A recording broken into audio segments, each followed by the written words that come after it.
시간이 좀 있으니까 질문을 좀 받아보면 어떨까 합니다.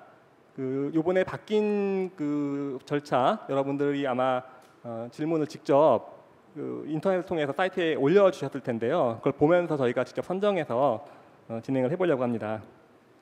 한 분씩 한번 흥미로운 주제를 골라볼까요? 한번. 강연자분 멋지다는 건 여전히 남아있어요. 예, 강연자분 멋지다는 코멘트가 있다는 말씀을 하셨습니다. 이건 제가 2개 올렸어요. 스스로 올리셨다고 고백하셨고요.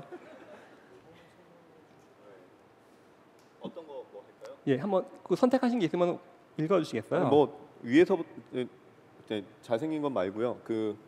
티슈 클리어링 세포 투명화가 아까 이렇게 투명하게 만드는 걸 좀 궁금하게 생각하시는 분들이 있는 것 같은데, 투명화는 저희 사실은 세포는 투명합니다. 세포는 투명해가지고 저희가 실제로 어떻게 아실 수 있냐면은 이거 있네요. 이렇게 요거를 여기다 이렇게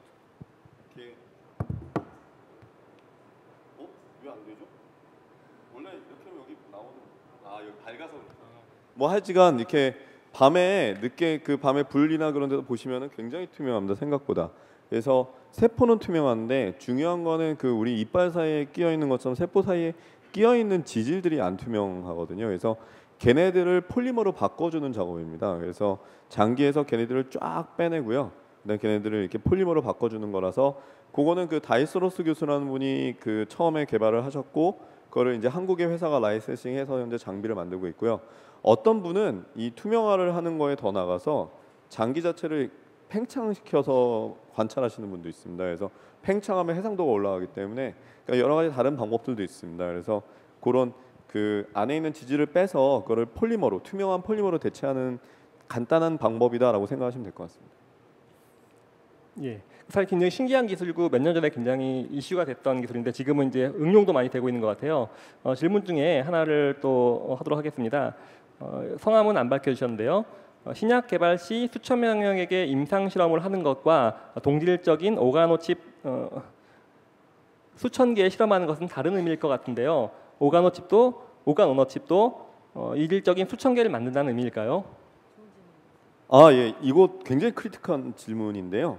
수천 명한테 임상 시험을 하기 때문에 문제입니다. 그러니까 그게 무슨 얘기냐면은 약이 수천 명한테 임상 시험을 한다는 얘기는, 왜냐면 우리가 뭘 점점점 알아가고 있는 게 유방암이 아니라는 거. 그러니까 유방암도 여러 가지 타입이 있고, 이런 하나의 유방암이 이런 유방암도 있지만은 저런 유전자가 있는 유방암도 있고 저런 유전자도 있는데, 실제로 우리가 모았던 그런 환자 그룹들이 유방암을 우리 지식보다 더 먼저 알 수는 없습니다.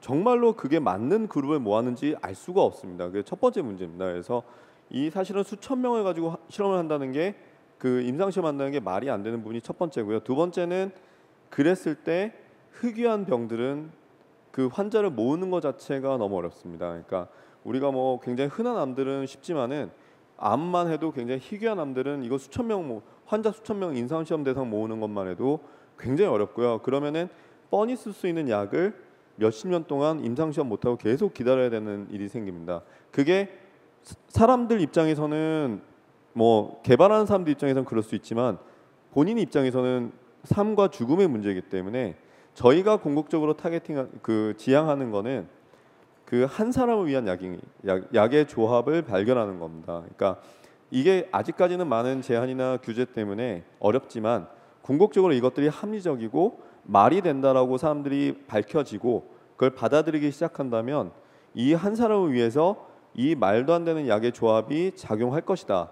그러면 그것을 오케이 써봐라 하고 누군가가 승인을 할 수 있는 날이 오지 않을까.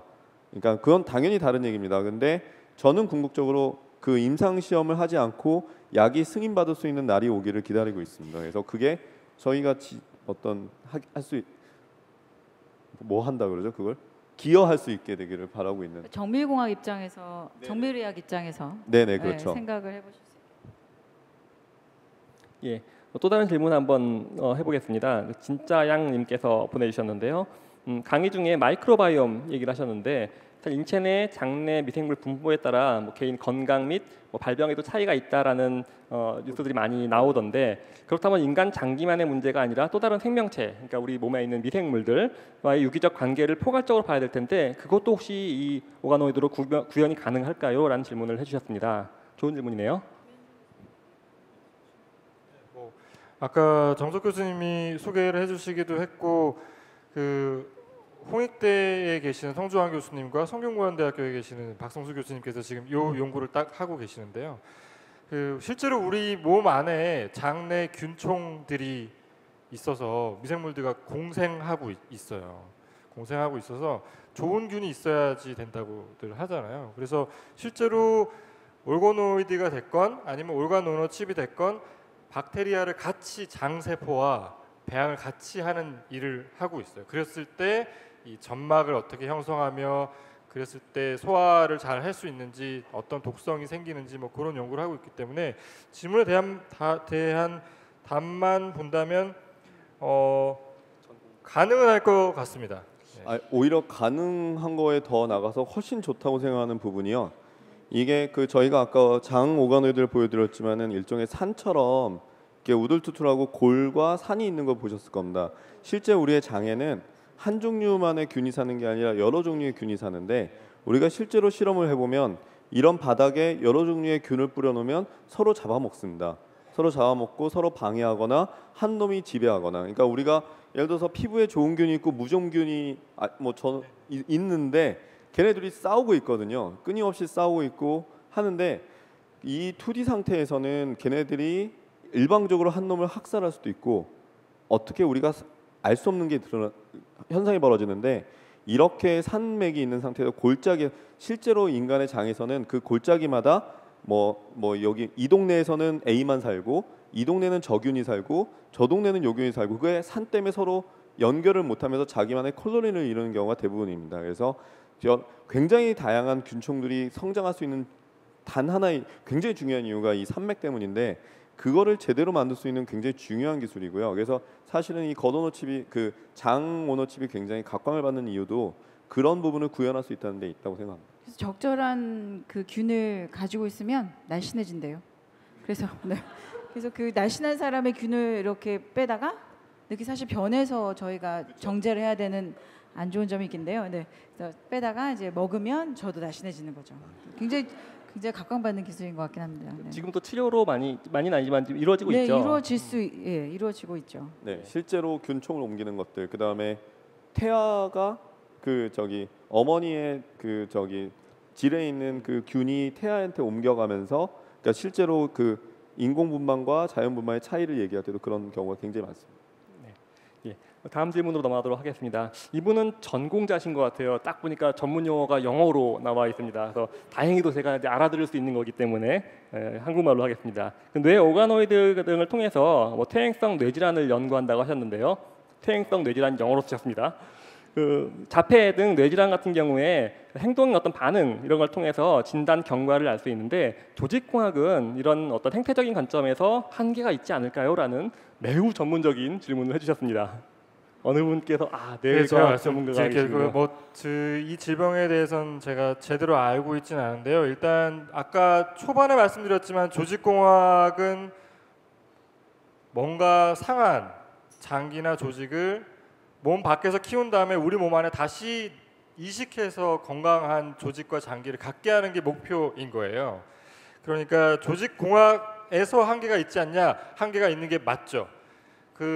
이 특히나 퇴행성 뇌질환 그리고 지금 여기서 질문 주신 행동 패턴을 표현용으로 본 다음에 이 사람 이런 행동을 보이는 예를 들면 손을 떤다든지 그런 걸 보이는 걸 봐서는 이 병에 걸리셨구나 라고 진단을 할 때 조직공학 차원 혹은 올가노이드, 브레인 올가노칩으로도 한계가 분명히 있어요.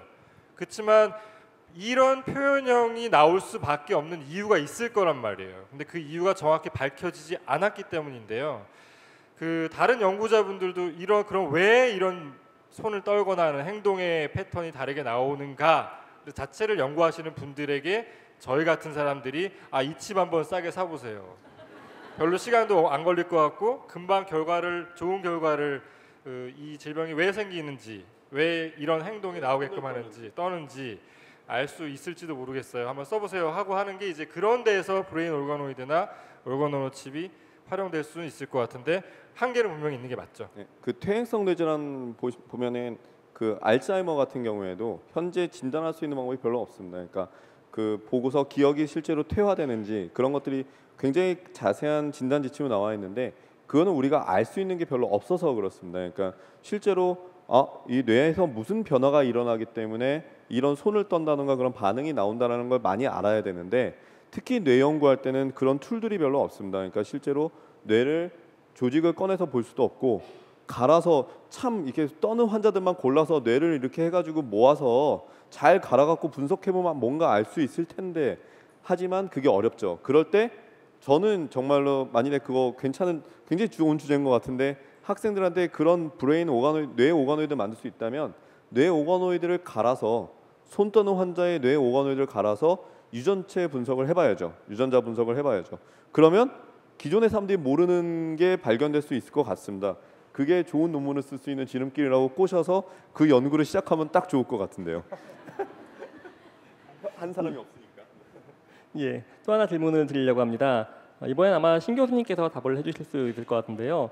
요새 이제 3D 프린터, 바이오 프린터라고 하죠. 인공 장기를 직접 그 조직이나 세포를 넣어서 만드는 그런 방법이 있는데 이런 기술에 대해서 어떻게 생각하시는지 의견을 좀 부탁드리겠습니다. 아, 네. 3D 바이오 프린터도 이제 오바마 전 대통령이 미시던 단어 중에 하나인데요. 그래서 저희 나라에서도 사실 3D 바이오 프린터가 실제적으로 상업화도 많이 되어 있고 3D 바이오 프린터가 할 수 있는 것은 이것입니다.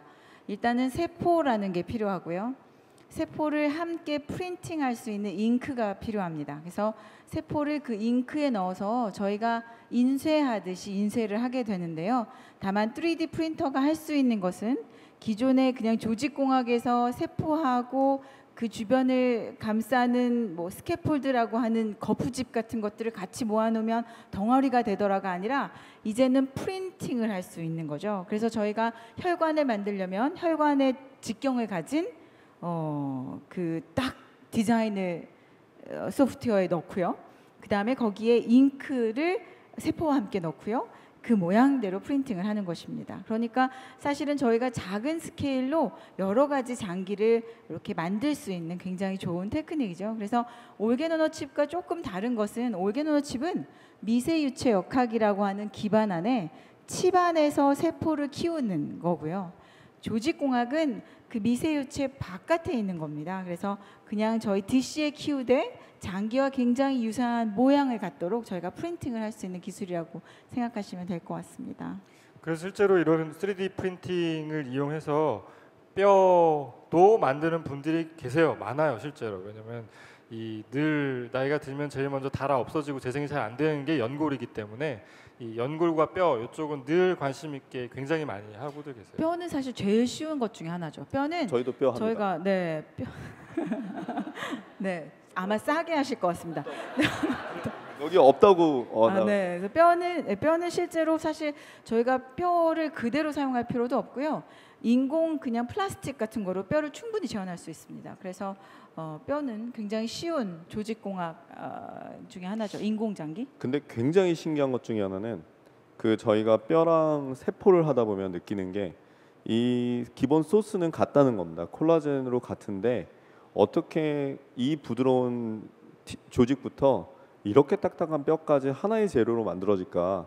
그거는 정말 신비로운 현상이라고 어느 정도 밝혀져 있는 부분은 있지만 아직도 밝혀지지 않은 굉장히 중요한 그 연구 주제 중에 하나라고 생각하고 있습니다. 뼈도 합니다. 어떻게 본다면 이런 기초과학적인 내용들을 밝히는 데도 도움이 될 것 같아요. 지금 하시는 연구들이. 그러네요. 예, 뭐 약간 정리하는 의미에서 다시 한번 요거를 짚어보면 좋을 것 같은데요. 이렇게 성함은 안 적어주셨는데요. 멋진 강연 토론 잘 들었습니다. 어떻게 보면 이제 총정리일 수 있어요. 오가노칩과 오가노이드 기술의 각각의 장단점을 다시 한번 요약을 해주시면 좋을 것 같습니다. 장단점이라고 말씀드리기는 아직은 좀, 그러니까 제가 아까 3D 프린터에 대해서 설명하시면서 느꼈던 건데요. 그러니까 저희는 지금 궁극적인 방향은 있고요. 어떻게 하면은 사람하고 똑같은 기능을 하는 무언가를 만들어낼까라는 몸 밖에서 만들어낼까라는 목표가 있는데 그 중에 하나의 그냥 그 징검다리라고 보시면 되겠습니다. 그 중에 저는 아직 3D 프린팅 기술을 안 하고 있는데 3D 프린팅 기술에 갖고 있는 한계가 저한테는 안 맞는 부분이 있어 안 하고 있는 건데 그분이 해결되자마자 저는 바로 또 3D 프린터로 갈아탈 겁니다. 저희 랩에 4대나 있거든요. 다 준비는 되어 있는데 아직까지 채워지지 않은 부분이 있어서 지금 진도를 안 나가고 있거든요. 그러니까 저는 지금 제가 개발하고 있는 기술은 뭔가 멋졌지만은 도구에 불과합니다. 그러니까 우리가 궁극적으로 목표가 있고요. 그 목표를 달성하기 위한 하나의 한 걸음 한 걸음 나가는 도구라고 보시면 되기 때문에 뭐가 장점이 있다 단점이 있다는 정말 도구로서 이거는 이게 편하고 이거는 이게 편하고 동그란 거 만들 때는 오가노이드가 좋고 줄기세포가 있을 때는 오가노이드 정말 간단한 그 대신 막을 만들 때는 칩이 낫고 뭐 그런 거 있지 않습니까? 아무래도 막을 만드는 데는 칩이 낫고 동그란 거 만들 때는 오가노이드가 낫다 뭐 그런 아주 단순한 그런 아주 툴로서 도구로서의 어떤 장단점만 있다라고 아직은 그렇게 생각하시면 될 것 같습니다. 3D 프린터도 마찬가지고요. 예. 시간이 좀 있으니까 마지막 하나만 질문을 더 하고 넘어가려고 합니다. 역시 성함은 적어주시지 않았는데요. 여성과 남성 간의 차이가 뭐 차이가 있다고 합니다. 이거는 어떤 생물학적 차이라기보다는 실제로 의학적으로 요새는 좀 연구되고 있는 주제이긴 합니다. 소스가 되는 세포에 따라 칩을 이용한 실험 결과가 혹시 달라질 수 있을까요? 라는 질문을 했습니다. 현재는 개인 맞춰 뭐 정밀의학도 말씀하셨지만 개개인에 맞춰서 지금은 제작이 되고 있는 상황이죠. 저는 당연히 다를 거라고 생각하는데요. 문제는 그거예요. 그러니까 제가 자꾸 포켓몬 얘기를 해서 그러는데 포켓몬에 남자 포켓몬과 여자 포켓몬이 있습니다. 그러니까 암놈하고 순놈이 있습니다. 같은 마기라스도 암놈 마기라스와 순놈 마기라스가 있습니다. 근데 사실 싸울 때는 그놈이 그놈입니다. 잘 몰랐어요.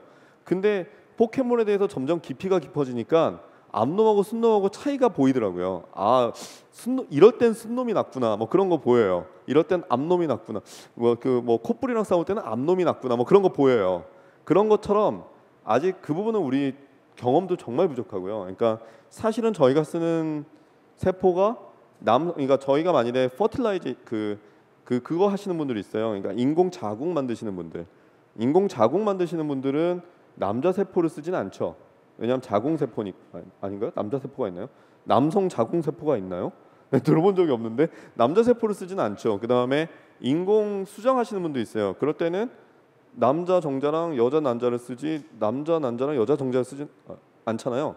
그러니까 그런 구분을 하시는 분들이 있는데 사실 저같이 암을 하는 사람한테서 남자 여자를 구분해 본 적은 아직은 없습니다. 그러니까 유방암을 연구할 때는 당연히 여성의 유방암 세포를 써왔지만 그거에 대해서 예를 들어 신경 세포를 했을 때 이게 남자와 여자는 구분해 본 적은 한 번도 없습니다. 근데 그거는 제 지식이 부족해서라고 생각합니다. 언젠가는 이게 점점 깊이가 하다 보면 언젠가는 그것까지도 구분해야지 논문 쓸 수 있는 날이 올 수도 있을 것 같습니다.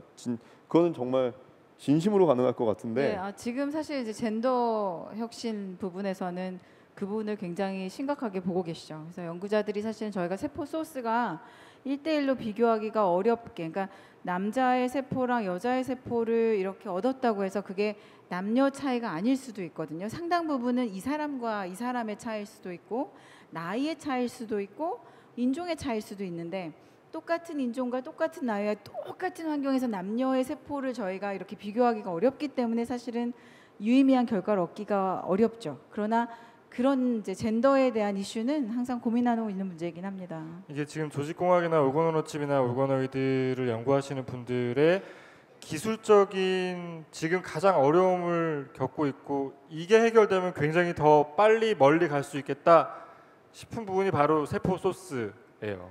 그래서 실제로 제가 지금 의사 선생님이랑 생물학 하시는 분이랑 같이 일을 하고 있는데 그분 의사 선생님께서 생물학 하시는 분이랑 제안하는 거는 성별과 나이에 따라서 표준화된 그런 세포 소스가 반드시 있어야 된다라고 이제 말씀하시니까 그 말은 저도 동의하는 편이고요. 여기 이제 오해를 막기 위해서 한번 첨언을 하면요. 요즘 어떤 반성이 이제 의학계나 생명과학계에서 있냐면은 그동안의 많은 실험들, 그러니까 표준화된 어떤 데이터들을 구분하지 않고 하다 보니까 많은 경우 남성들 중심으로 기준을 세운 경우들이 많이 발견이 된 거예요. 그래서 지금 요즘에 오히려 지금 방금 신 교수님 말씀처럼 어떤 젠더적인 관점을 투영을 해서 또는 이거는 다른 기준도 마찬가지입니다.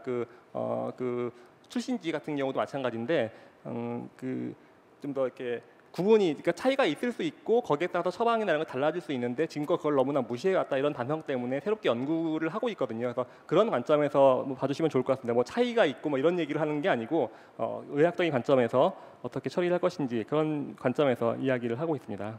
이 부분은 아마 말씀을 드려야 될 것 같은데 저희 질문자가 좋은 지적을 하나 해주셨어요. 화장품은 적어도 완제품의 경우 동물 실험을 하지 않습니다. 사람을 대상으로 하여 실험 후 출시합니다. 정정이 필요하다고 제안을 해주셨는데요. 네, 사람으로 가기 전에 이제 동물 실험을 하는 경우들이 왕왕 있는 것으로 알고 있고 사실은 이런 그 영양 제품 이런 거보다 사실 정실험 많이 하는 게 마스카라 이런 것도 많이 한다 그러더라고요.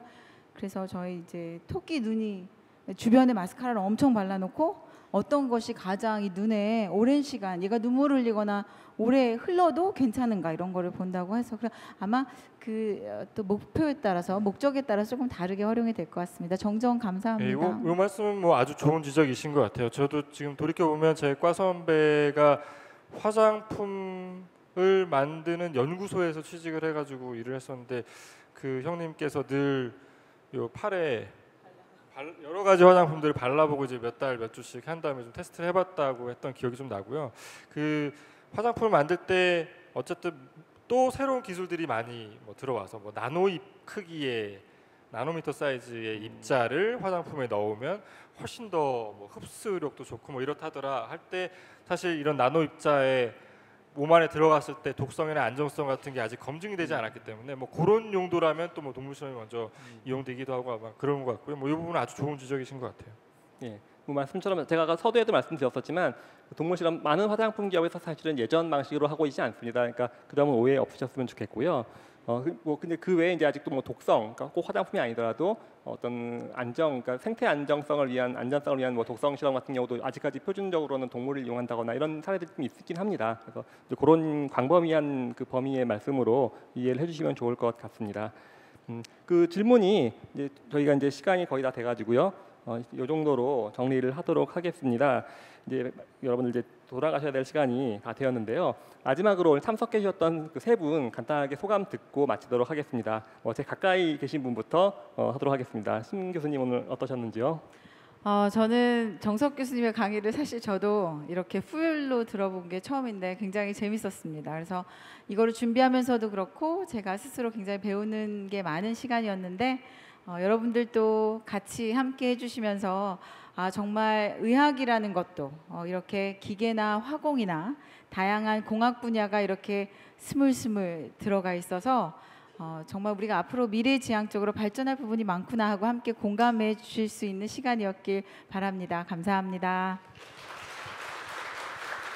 예, 오늘 중간지대를 맡아서 애써주신 최나건 박사님 한 말씀 부탁드립니다. 예, 제가 그 정석 교수님께서 그 부탁을 하셨을 때 사실 이 카오스 재단 강의 미래과학 대중들에게 좀 더 쉽게 다가가는 강연 이런 거라는 걸 전혀 모르고 그냥 흔쾌히 무조건 오케이를 했는데 지난 한 2주 반 동안 신현정 교수님과 정석 교수님을 중심으로 열띤 토론도 저희끼리 벌이면서 준비를 하는 과정이 나름 즐거웠어요. 저는 뭐 굉장히 즐겁고 이른바 대중 앞에서 과학을 얘기하는 건 저는 개인적으로 첫 경험이라서 굉장히 큰 전환점이 되지 않을까 싶어요. 앞으로 제가 계속 연구를 하겠지만 굉장히 감사하게 생각하고 여러분들께서도 많은 피드백들 같이 받아서 저도 더 좋은 연구로 화답할 수 있으면 좋겠습니다. 지속적인 관심 부탁드립니다. 감사합니다. 다음 학기나 다다음 학기에 강의를 강력히 희망하시는 게 아닌가 하는 멘트로 들었습니다. 마지막으로 강연하셨던 정석 교수님 소감 듣겠습니다. 예, 이분은 패널이 뭐 하는지 모르고 오셨는데 저는 사실 이 강의가 뭐 하는지 모르고 하겠다고 하는 바람에 준비하는 과정에서 정말 후회를 많이 했습니다. 사실은 이런 건지 모르고 정말 오늘 도대체 이분들은 왜 이걸 들으러 여기 오셨을까?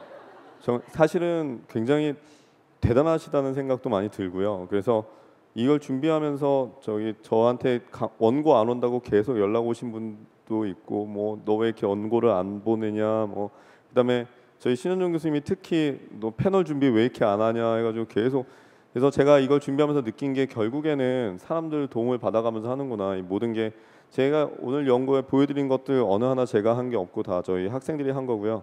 그다음에 오늘 패널 이거 하신 거는 전부 다 이분하고 이분이 저를 쪼아서 한 거고요. 발표 자료는 저 뒤에 계신 스태프분들이 저를 계속 매일 전화하셔가지고 왜 안 내놓냐 하셔가지고 여기까지 온 것 같습니다. 그래서 그 다음에 뭐 또 저희 가족들이나 그 다음에 저희 학생들 모든 사람들이 도와줬기 때문에 이런 게 있을 것 같습니다. 그래서 항상 함께 일하고 같이 이렇게 원래 투자 얘기를 하려고 했는데 하지 말라고 하셔갖고 그래서 항상 그 많은 사람들이 돕고 아까 그 셀이 혼자 이렇게 크는 거 말고 이렇게 같이 스크럼 짜서 크는 게 중요한 것처럼 항상 이제 뭉쳐갖고 같이 일하는 게 중요하다고 생각하고 있고요. 그런 부분에서 더 많은 관심과 많은 도움 부탁드립니다. 감사합니다. 예, 감사합니다. 오늘 정말로 긴 시간 동안 애써주신 세 분께 다시 한번 큰 박수 부탁드립니다.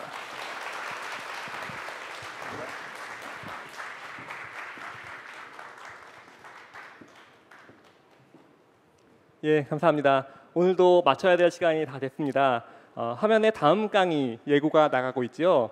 네, 오늘 토론 중에도 잠깐 언급이 됐습니다. 커넥톰, 뇌의 미래, 커넥톰에 대한 주제가 다음 강의에 준비되어 있습니다. 저도 굉장히 좋아하는 분인데요. 서울대 이준호 교수님께서 꼬마 선충으로 보는 마음의 미래라는 주제로 강의를 해주시겠습니다. 국내에서 이런 커넥톰 쪽 연구에 굉장히 권위자시기도 하고 지금도 활발하게 남들 안 한 연구들을 개척하고 계신 분입니다. 아마 그런 연구에 대한 내용도 다음 주에 나오지 않을까 합니다. 저도 청중으로 굉장히 두근두근하면서 강의를 들을 것 같은데요. 네, 오랜만에 강의 진행을 해가지고 여러분께 잘 전달이 됐는지 염려스럽습니다. 조금 실수한 게 있더라도 너그럽게 봐주시면 좋겠고요. 또 다음 주에 또 다른 강연자, 또 사회자가 인사드릴 예정입니다. 오늘 조심해서 들어가시죠. 감사합니다.